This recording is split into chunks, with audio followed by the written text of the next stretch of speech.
Hi, I'm Cody. Today we're making Spongebob Popsicle cookies. Now you might be wondering why specifically Spongebob Popsicle cookies and not just SpongeBob cookies? Well, if you're unfamiliar with the Spongebob Popsicle, here's what it's supposed to look like, right? Pretty nice. But here's what it actually looks like.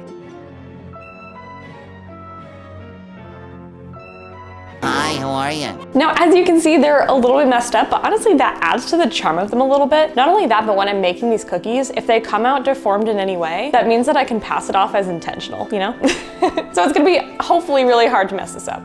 Hopefully. Another thing that inspired me to make these cookies is I just grew up with SpongeBob, and I'm pretty sure that 90% of my personality is just SpongeBob quotes and SpongeBob memes. So I'm really showing a reflection of myself here. Just like the last time I made Icebox cookies, this is not my recipe. This is a recipe from Cooking with Amy or Amy's Kitchen here on YouTube. I'll link her down in the description below if you're curious to see more of her cookies. She made Totoro Icebox cookies, Stitch cookies, tons of amazing things, so please go show her some love and support. That being said, let's just dive in.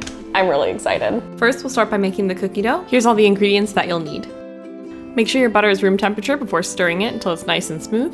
Then we're gonna add in our powdered sugar and mix that in. Once it looks like this, add in your egg and some vanilla. Whisk until smooth. Once smooth, add the first half of your flour, whisk it in, then add in the second half of your flour and fold that in. Once you have a nice smooth dough, we're gonna go ahead and cover it and put it in the fridge for about 15 minutes before we color it. Now we'll section out the dough and we'll start coloring it. Leave some tan and color some yellow, red, black, and I use luster dust for white. Wrap in saran wrap and put in the fridge for at least 1 hour.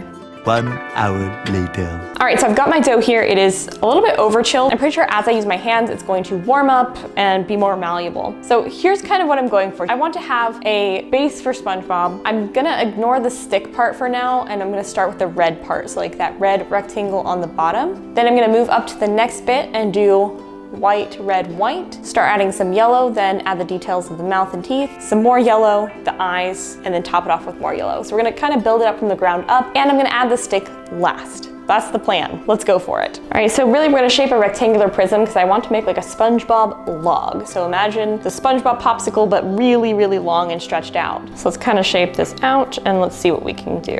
Okay, so this is gonna be kind of the base that we're working with, but notice how long it is because we're gonna be cutting the cookies along this way to make a bunch of SpongeBob cookies. All right, next up, I'm gonna add on the white and the tie. Make sure to save some white for the eyeballs. I think I'll do something similar. I'll shape kind of a rectangular prism, but I might just cut it and then try to fit it on top before adding that tie in the middle.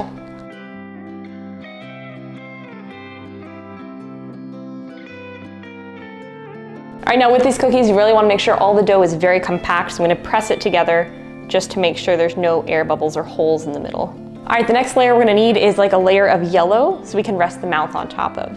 So I'm gonna take some of my yellow and let's work with that next. Okay, I think that looks pretty good. Let's just put that on top. Let's just press it down. Again, make sure there are no air bubbles. Try to get those pretty attached so it doesn't fall apart. Okay, the next part is the mouth. I do want a little bit of yellow on the sides. I'll probably put 2 yellow rows here to kind of support the mouth and then put the actual mouth shape in. What I'll do to make kind of a half circle is I'm just gonna make a cylinder and then cut it so it has a flat edge. All right, for the next part, I'm gonna build the teeth. I'm going to work inside out, so I'll start with the middle where the teeth are, put a little red and then 2 teeth around it, then kind of build that way out to the edges. All right, now we're gonna have to add a little bit more red on the edges for the rest of the mouth, and then some yellow. Okay, next up, I wanna get the eyes on, but I'm gonna need a layer of yellow in between first, so let's do that, and then we'll add the eyes. I'm just gonna roll out the rest of my white and put those on next. I'm actually gonna save the black for after I cut them, so I can just give them individual gumball eyes instead of putting them in the loaf. Something about him not having pupils is really making me uncomfortable. All right, last but not least, we just gotta add a top layer of yellow, and then I'm just gonna hold off on the stick and gumball eyes until after this is cooled down. Look at that face.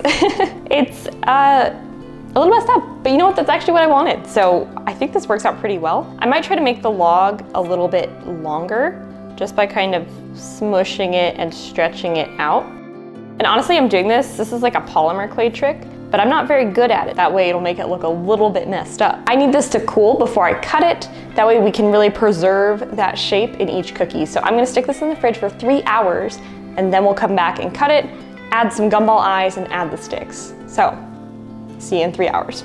3 hours later. All right, it has been refrigerated, so we are ready to cut it. You can use a knife. In this case, I'm actually gonna use a bench scraper. Maybe it's a little safer. Last time I was cutting Icebox cookies, I was giving myself anxiety watching the footage. So I'll use a bench scraper to cut. Let's see how our little terrors came out. Oh yeah, that is terrifying. Look at him. Oh no. See, but this is what I was talking about. Like, it plays to our benefit for him to be a little bit ugly, right? Like, you know what, we're just gonna keep going before adding all the other details. I'm gonna pinch the edges a little bit so he looks more Spongebob-like, but man, that is what nightmares are made of. Does anyone else notice that, like, they're all frowning? Like, it was supposed to be like a happy, joyous face, and it's just like... Now that we have these terrifying SpongeBobs on the cookie sheet, I'm gonna make them even better by adding their iconic gumball eyeballs, except instead of gumballs, it's black cookie dough. So I'm just gonna roll a bunch of balls and add them on the top.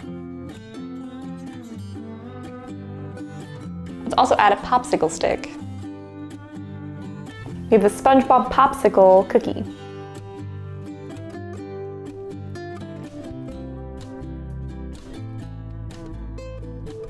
All right, this is what nightmares are made of. It's SpongeBob Popsicles. Look at those. You can see some of them have extra eyes, some of them have eyes that are off-centered. All right, I really think I embodied the terror of a SpongeBob Popsicle.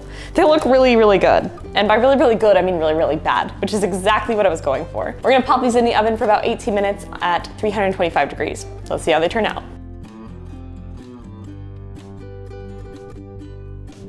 All right, behold the SpongeBob Popsicle cookies. They're incredibly ugly and I love them so much. If I was to make this again, I think a couple of notes that I would change. I think that about halfway through when I finished the mouth, I probably should have stuck the dough in the refrigerator, let it harden again before working on the eyeballs. Also rolling the eyeballs into their cylinders and then refrigerating them before putting them on, because you can see the white kind of just got squished by that yellow. So if I had refrigerated the white, it wouldn't have been so easy to get squished and pressed and things like that. So I think rolling the white into cylinders ahead of time, putting those in the refrigerator, and then putting them into the cookie roll would make it look a little bit better. But again, the great thing about these is they can be ugly. So you can do this however you want, and they still look accurate. They still look great.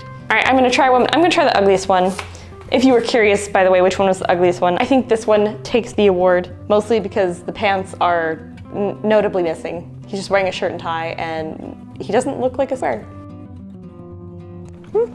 Yeah, tastes like a cookie. I can't complain. Thank you guys so much for watching. If you want to see more content like this, be sure to like and subscribe. If you have an idea or you just want to say hi, drop a comment down below. I'll see you guys next time. Bye.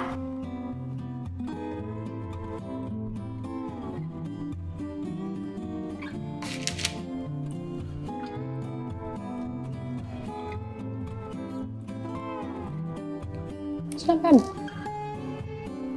Not bad.